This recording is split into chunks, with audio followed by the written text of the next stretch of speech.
என் நெஞ்சோடு கேள்வி ஒன்று கொண்டேன் இங்கே தள்ளாடும் நெஞ்சே।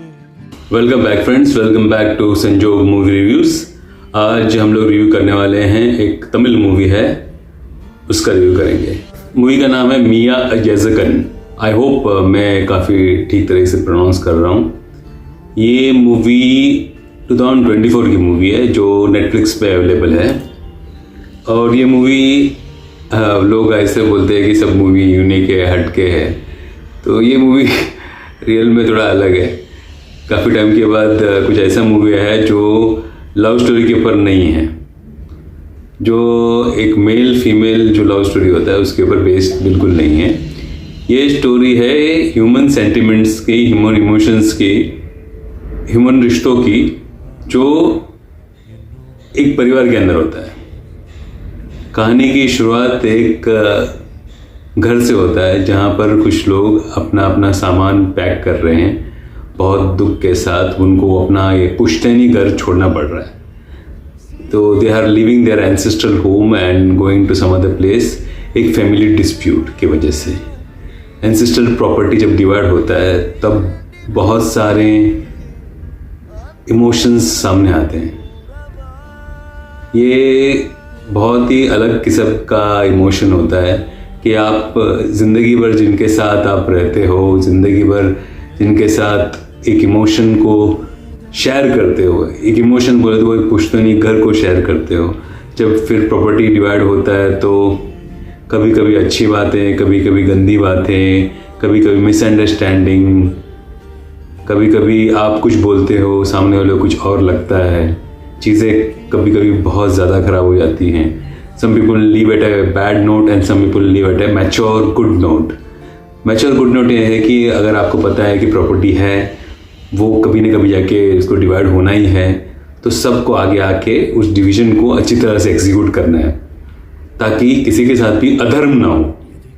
अधर्म नहीं होना चाहिए किसी का। तो ये वो स्टोरी है जहाँ पर एक फैमिली अपने जीवन की उस स्टेज पे है जहाँ पर उनको उस घर को छोड़ के जाना पड़ रहा है, एक नई ज़िंदगी वापस शुरू करनी पड़ रही है। पिक्चर का नाम मैंने आपको ऑलरेडी बताया है। मिया यजकन का रियल मतलब होता है तमिल में the truly beautiful one. Picture 2 hours 58 minutes की है। करंटली आप उसको नेटफ्लिक्स पे देख सकते हो। पिक्चर का डायरेक्टर है सी प्रेम कुमार, प्रोड्यूसर है ज्योतिका सूर्या, और इसमें मेन किरदार में है अरविंद स्वामी और कार्ति। और अगर आपने वो मूवी देखी इडली कथम कतयम बोल के पिक्चर थी, इडली का जो दुकान होता है उसकी स्टोरी, जिसमें आपको धनुष का एक अलग रूप देखने मिलेगा। धनुष ने खुद उसको लिखा है स्टोरी को। उसमें उनका जो डैडी का रोल प्ले किया है वो इसमें है। इनमें इस पिक्चर में वो अरविंद स्वामी के अंकल का रोल प्ले कर, एक्टर का नाम है राज किरण, सोकू मामा का रोल प्ले कर रहे हैं।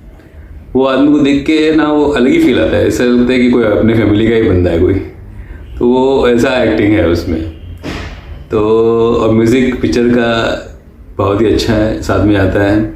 गाने में आपको वो जब वो एक गाना होता है जो बोल रहा है कि आप अपनी पुश्तैनी ज़मीन को छोड़ के जा रहे हो, मिट्टी को छोड़ के जा रहे हो, तो आपको जो फीलिंग है वो दर्द का, ज़मीन से अलग होने का जो फीलिंग होता है, इमोशनल अटैचमेंट होता है ना। घर के किसी कमरे से इमोशनल अटैचमेंट हो जाता है, घर के बागीचे में कोई पेड़ होता है उससे इमोशनल अटैचमेंट होता है। तो ये सब चीज़ को उसमें दिखाया है। ये पिक्चर हालांकि तमिल में है, मैंने इसको तमिल में देखा ओरिजिनल में और सबटाइटल्स का देखा है। एक चीज़ देखो, इंडिया के ऑलमोस्ट सब लैंग्वेज में संस्कृत भर भर के है, तो अगर आपको कन्नड़ा समझ में आता है तो आपको तमिल भी बहुत हद तक समझ में आता है।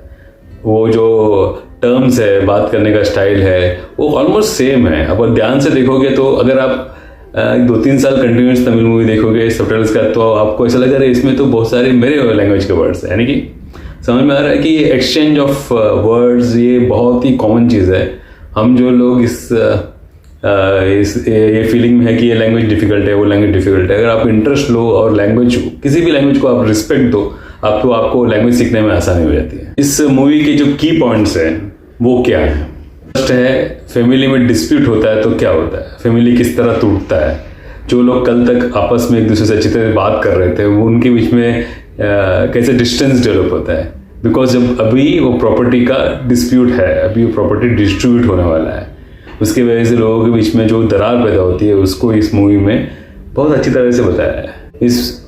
इस मूवी में ये बताया कि हम किस तरह से, चाहे वो घर हो, वो घर के दीवारें हो, कलर हो, वो घर का फील हो, उससे किस तरह से अटैच हो जाते हैं और उससे वहाँ से बाहर निकलना कितना मुश्किल होता है, खास करके बच्चों के लिए जो अभी छोटे होते हैं उनके लिए कितना मुश्किल होता है। जब डिस्ट्रीब्यूशन होता है, जब घर खाली करना पड़ता है तो किस तरह का फीलिंग होता है, और फिर उस फीलिंग को, उस घर को खोने के बाद जो हर्ट होता है वो कैसे आदमी उससे उभरता है, कभी नहीं उभर पाता है, उसको भी बताया है इसमें। इस मूवी में एक सीन है जहाँ पर अरुल यानी कि अरविंद स्वामी, जिनको ये घर छोड़ना पड़ रहा है, वो अपने घर के एक पेड़ के एक पत्ते को अपने खीसे में रखते हैं, फिर वो पत्ता वो अपने बुक में रखते हैं, बहुत साल तक वो उनके पास रहता है। एक तरह का वो कनेक्ट है, वो पत्ता उस पुराने घर से कनेक्ट है। यानी कि ये पिक्चर में वो जो मेल फीमेल वाला लव स्टोरी है इसमें है नहीं, इसमें भाई बहन का रिलेशन है, इसमें एक आदमी से एक दूसरे आदमी के साथ क्या कनेक्ट होता है, एक रिश्तेदारी क्या होती है। अरुल जब घर छोड़ता है तो एक साइकिल पीछे छोड़ देता है। वो साइकिल पीछे छोड़ने के पीछे उसकी अपनी एक इमोशनल रीज़न होती है, मगर वो साइकिल जिसको मिलता है, वो साइकिल उसके जीवन को किस तरह बदल देता है, उसका डैडी के जीवन को किस तरह बदल देता है। उस साइकिल से वो डैडी कैसे अपने इकोनॉमिकल ग्रोथ होता है, फिर कैसे वो साइकिल उनके लिए एक तरह का प्लेन बन जाता है जिसमें वो सब लोग साथ में घूमते हैं। उस साइकिल से उनके जीवन में जो परिवर्तन आता है, यानी कि किसी ने किसी अच्छे इच्छा के साथ अपनी चीज़ को त्याग दिया, किसी को बोला है कि किसी ज़रूरतमंद को दे दो, तो वो किस तरह वो एक साइकिल किसी के जीवन में चेंज लेके आता है। हम लोग के लिए ऐसा लगे साइकिल तो वो छोटी चीज़ है, मगर वो उस परिप्रेक्ष्य में, उस कॉन्टेक्स्ट में वो साइकिल ने बहुत अपना एक अलग किरदार निभाया रहता है। तो ये पिक्चर में वो कैसे इम्पैक्ट कर, यानी कि पिक्चर में बेसिकली छोटी चीज़ें वो जो हम लोग नज़रअंदाज कर देते हैं कभी कभी, उसको लोग ने बहुत ही अच्छी तरह से एक माला के रूप में पिरोया है, बहुत ब्यूटीफुल तरीके से। यानी कि एक बहुत ही इमोशनल मूवी है, यानी कि आप ये पिक्चर देखोगे तो आपको वो फीलिंग, अच्छा वाला फीलिंग आएगा।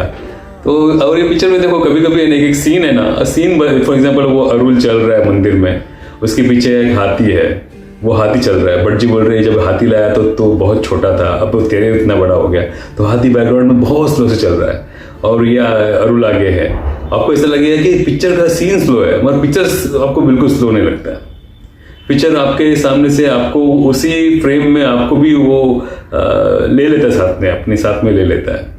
बहुत ही अच्छा डायरेक्शन है, यानी कि बंदे जिसने वो लिखा है वो आदमी को उस लेवल का इमोशनल होना चाहिए, तब वो लिख सकता है, नहीं तो नहीं लिख सकता।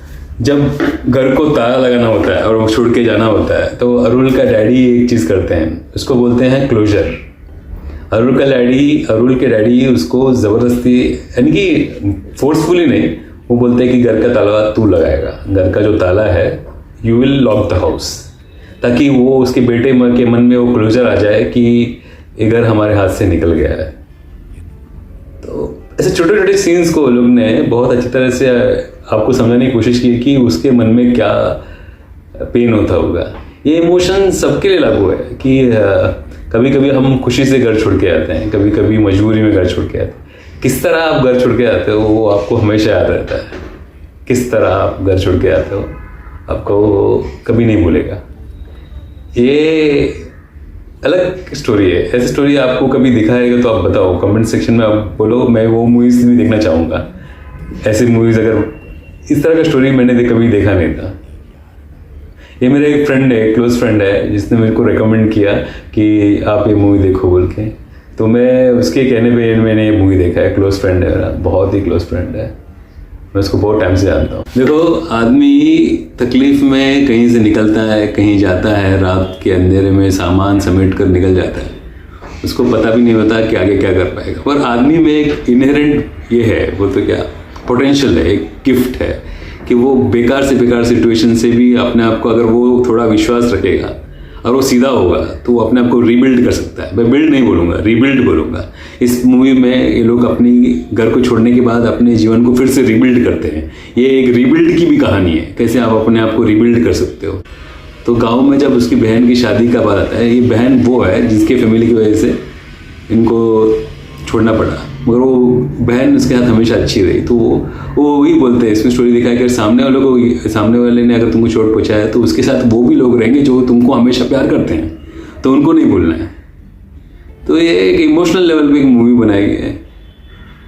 इफ इसमें फिर अरुल गाँव जाता है अपने बहन की शादी में, तो उसको वहाँ पर एक आदमी मिलता है जो इसको पता ही नहीं कौन है, बल्कि वो उसके वो जो आदमी है अननोन रिलेटिव इज कार्ती, जो उसका रोल प्ले करते हैं। ही डजंट नो ये कौन है बोल के, but he is so nice to him that he feels कि कभी कभी उसको वो समझ में आता नहीं कि वहाँ से भागने का मन करता है कि वो इतना नाइस कैसे है बोल के।